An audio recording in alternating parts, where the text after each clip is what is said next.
মধ্য আফ্রিকার একটি দেশ কঙ্গো, যা তার বিস্তীর্ণ এবং ঘন জঙ্গলের জন্য সুপরিচিত। আমাজন জঙ্গলের পর পৃথিবীর দ্বিতীয় বৃহত্তম দি কঙ্গো রেইন ফরেস্ট, যার আয়তন 20,24,000 স্কোয়ার কিলোমিটার। এবং এই জঙ্গলটিও আমাজনের মতোই রহস্যময়, যা বহু শতাব্দী ধরে অনুসন্ধানকারী এবং বিজ্ঞানীদের মধ্যে কৌতূহল এবং বিস্ময় সৃষ্টি করেছে। এই জঙ্গল বিভিন্ন প্রাণী এবং প্রাকৃতিক আশ্চর্যের আবাসস্থল, যা এতদিন সারা বিশ্বের মানুষকে বিস্মিত করে এসেছে। কিন্তু সম্প্রতি কঙ্গো রেইন ফরেস্টে এমন কিছু আবিষ্কার করা হয়েছে যা মানুষকে শুধু বিস্মিত নয়, বরং গোটা বিশ্বকে আতঙ্কিত করেছে। কঙ্গো রেইন ফরেস্টকে গুগল ম্যাপ থেকে দেখলে অতি সাধারণ মনে হতে পারে, কিন্তু এর ভেতরটা রহস্যে ভরা, যা এখনো উন্মোচিত হয়নি। আসুন আজ আমরা কঙ্গো অন্বেষণ করতে চলেছি এবং এর গভীরতায় কি ভয়ঙ্কর রহস্য লুকিয়ে থাকতে পারে তা দেখাতে চলেছি। তাই ভিডিওটি সম্পূর্ণ দেখার অনুরোধ রইল। আর নতুন বন্ধুরা অবশ্যই পাশে থাকা সাবস্ক্রাইব লেখাটি প্রেস করে বেল আইকনের অল অপশন সিলেক্ট করুন। The whispering tree. কঙ্গোর এই হুইসপারিং গাছ, যা লারবেকুই সুইসার্ড নামে পরিচিত, এটি একটি অসাধারণ প্রাকৃতিক বিষয় যা ঘন রেইন ফরেস্টের কেন্দ্রস্থলে অবস্থিত। 500 বছরেরও বেশি পুরনো এই প্রাচীন গাছগুলি মাবালি অঞ্চলের লোকুটু গ্রামের কাছাকাছি দণ্ডায়মান। আসলে একটি অনন্য ঘটনার কারণে এই হুইসপারিং নামটি এসেছে, যার বাংলা অর্থ ফিসফিস। এই অঞ্চলে বয়ে যাওয়া বাতাস যখন গাছগুলিকে অতিক্রম করে, তখন একটি কোমল ফিসফিস শব্দ তৈরি হয়, যেন মনে হয় গাছগুলি একে অপরের সাথে কথা বলছে।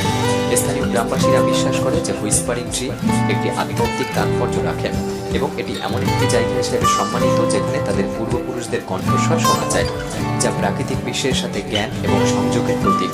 ইতিমধ্যে গাছের এই অস্বাভাবিক ধ্বনিতত্ত্ব বিজ্ঞানী এবং গবেষকদের আকৃষ্ট করেছে, যারা গাছের ছাল, পাতা এবং আশেপাশের অঞ্চল অধ্যয়ন করে শব্দের মূল কারণ খোঁজার চেষ্টা করছে। দি জিন্স ফরগটেন সিটি। জিন্স শহর, যা হারিয়ে যাওয়া শহর নামে পরিচিত, কঙ্গোর একটি রহস্যময় স্থান। এর সঠিক অবস্থান অজানা, তবে এটি বিরুঙ্গা অঞ্চলের কেন্দ্রস্থলে অবস্থিত বলে মনে করা হয়। স্থানীয় কিংবদন্তি এবং ঐতিহাসিক বিবরণ থেকে বোঝা যায় যে এটি একসময় সম্পদ এবং উন্নত প্রযুক্তিতে ভরা একটি সমৃদ্ধশালী শহর ছিল।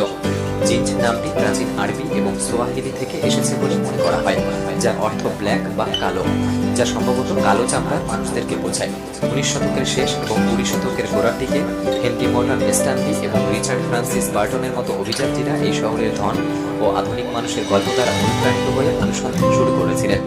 কিছু বিবরণ অনুসারে শহরটি নাকি একটি প্রাচীন সভ্যতা দ্বারা নির্মিত হয়েছিল, যখন আমাদের ইতিহাস রচনাকালও শুরু হয়নি।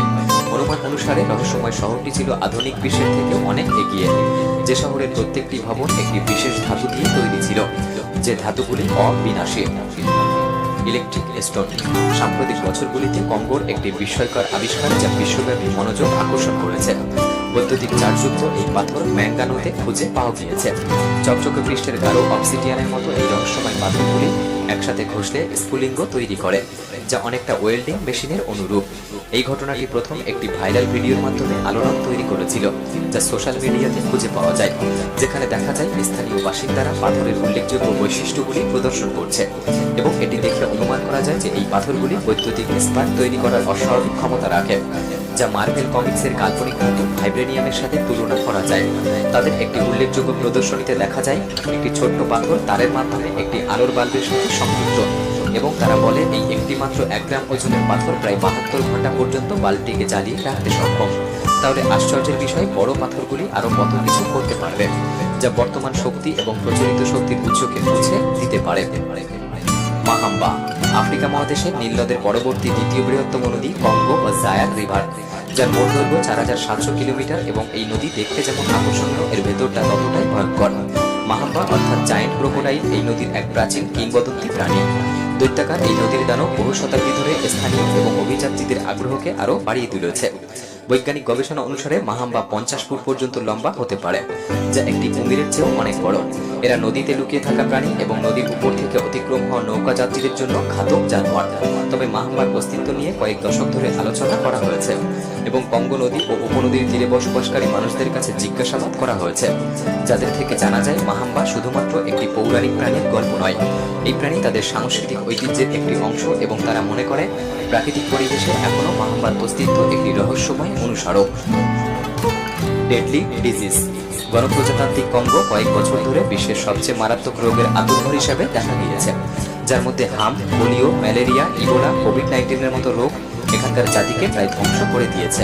যে রোগের ফলে দেশের স্বাস্থ্যসেবা ব্যবস্থায় প্রচুর চাপ সৃষ্টি করেছে, যা ইতিমধ্যে সীমিত সংস্থান এবং অবকাঠামো নিয়ে লড়াই করছে। যেমন পূর্ব কঙ্গোতে 2018 থেকে 2020 সালের মধ্যে ইবোলা রোগ ছিল বিশেষ বিধ্বংসী। এটি উত্তর কিভু এবং ইটুরি প্রদেশের মতো অঞ্চলগুলিকে প্রভাবিত করেছিল, যে কারণে 2200 জনেরও বেশি মৃত্যু হয়েছে।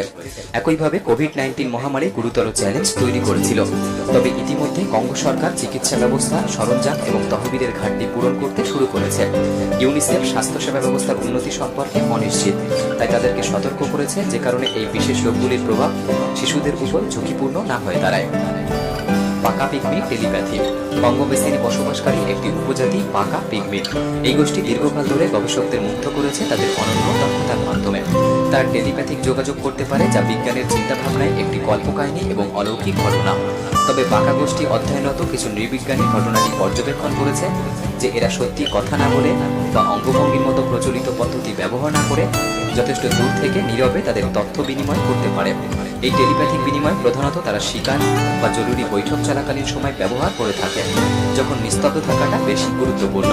পাকা সম্প্রদায় এই ক্ষমতাকে তাদের অরণ্য আত্মার সাথে গভীর সংযোগের ফল হিসেবে দায়ী করে। তারা বিশ্বাস করে অরণ্য তাদেরকে এই উপহার দিয়েছে।